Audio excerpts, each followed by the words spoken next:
Hey everyone, it is 2025. Small groups are back. Before we get into anything else, I want to celebrate that there are 4 brand new small groups starting. Anna and Tobias's group, Samantha's group, Julia's group, and Betty Ann's group. Hey, all of you, welcome. And also want to celebrate team members that are stepping in to serve and make those groups happen. Also, Yaman is stepping in for Max, who's a small group pastor, but has moved. And so Yaman, thank you for leading. We were just together with all our small group pastors. It's an amazing group of people and just so excited for this season of small groups and all that it will be. Some of you, this is a brand new setting. And partly because some of you are brand new to small groups, but also this last fall we did Practicing the Way. And so that was a different format. It was John Mark and it was longer videos. Ken and so Shigematsu. Yeah, some wonderful leaders. People, yeah. But why don't you give some context for what we do here? We have been doing these types of videos for a long time. It's called The Corner. And one of the things we do in these videos is we recap the Sunday teaching and add a few new thoughts. And so Sunday morning, it's a bit of a monologue.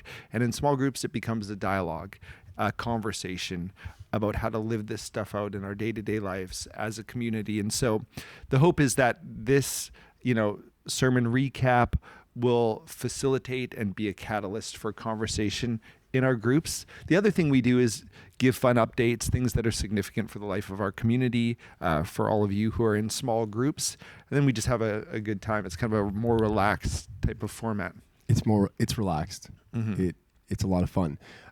This week, what you're going to be doing together in small groups is taking time to get to know each other.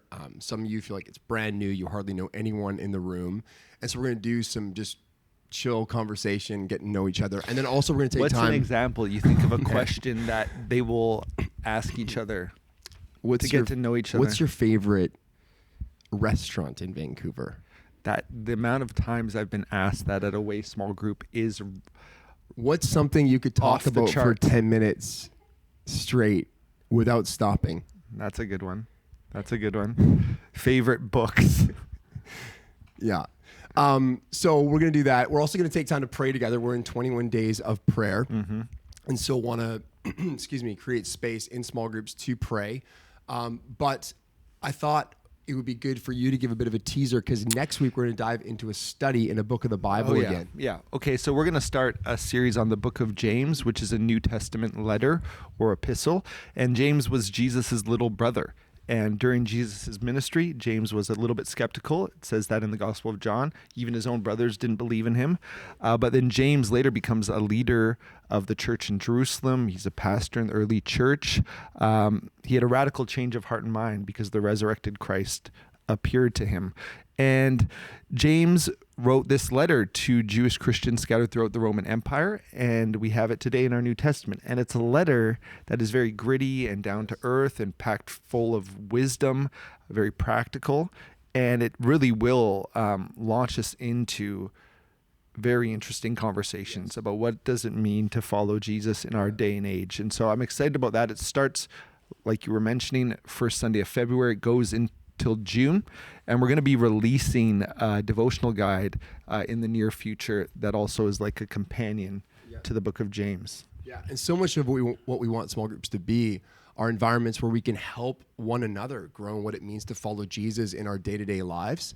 And so James is going to be great for that, to talk, okay, how do we respond to Jesus with action? And so we're really excited for that. As I just mentioned, we're in 21 days of prayer together, and you helped me remember earlier that this is our first take, and we got in a little bit of a fight. Fall 2019. Okay. Yes, our first month of prayer was 2020. Well, if you recall, we started with a week of prayer. It's maybe not a fight. It was a tiff. Yeah, a tiff. 2019, we did that thing at First Baptist. 2019, and so it was 2019 that we first prayed together, venturing out towards planting the Way Church. I just want to pause and say that Jeremy said it was 2020, and clearly I've convinced him that I was right. Yeah, and you're so humble, you just came on over. 2019 is the first time we prayed. It is. At First Baptist Church, we gathered. But then in 2020, which was the year that we ended up launching the church, pre-COVID, we did our first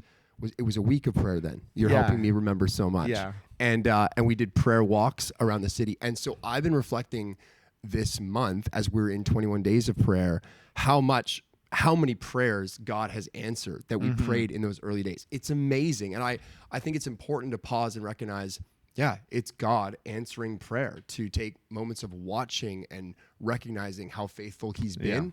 And then also this month, as we've been praying together, I've been struck by, one of the things we've been praying early on is, God, stir a hunger in our church to pray. And it just feels like, well, we've had our biggest prayer gatherings that we've ever had as a church this month. And that's been so encouraging. What's encouraged you this month? Yeah, I mean, I've been encouraged by the engagement and attendance of these prayer gatherings. We've done something different this year. Wednesday is like a day of fasting. If you're able, we're inviting people to fast. And then at 12:30, from 12:30 to 1, we have like a Zoom prayer meeting. And it was fun to see over 80 screens on that. Yes. And so I was encouraged by that. And then also, even as a staff, I've noticed like a increase in temperature when it comes to like prayer and seeking the Lord. And so that's really encouraging. Yeah. And right off the bat, it's just such a gift in 2025 and every year to go, we're dependent on the Holy Spirit. We can't really do anything that brings fruit without him. And so it's been wonderful. Thought for tonight, what would be good? I mean, we mentioned some of the questions that may or may not be in your guide. I don't think they'll get in the guide. Yeah, but they're off the cuff. classics. Yeah. They are classics. But we What thought... would be a favorite sitcom of all time? You might not know about these, but we have Favorite reality TV show, for example. Survivor, season 37. Yeah. Sorry, some what were you staff saying? have been getting into Survivor afresh. It's interesting. Really late to that party. How long? Bachelor, season 7. The Golden Bachelor. It's All right. way more All right, holistic. I'm going to move us along. We have these prayer booklets, and if you don't have one, you can go to the website and download a digital guide, and it's quite easy to find. You just go to thewaychurch.ca, you slide down a little bit, there's a big bar that says 21 Days of Prayer. You click on that, then there's another bar that says Download Guide. Click on that, you've got this in digital format. In the guide for Sunday, January 26th, which is when Samantha's group is meeting, it's when Chad and Hannah's group is meeting, and some of you are on 27th or 28th, but I want to draw your attention to the 26th, and because the prayer focus for the 26th is to pray for your neighborhood. And one of the things that we love about small groups is that we get to be in all these different neighborhoods, the community scattered and focused on a specific place in our city or in one of our cities. And so want to encourage you to take time tonight or this afternoon to pray for the neighborhood that you find yourself in. And maybe you commute to get to small group, but somebody who lives in that neighborhood can share a little bit about it. And then you're going to take time to pray for it. That's a great idea. So we're going to throw to you. This is something we'll do every time. Bit of a video, throw to you for discussion, for prayer. And it's great to be with you. See you soon.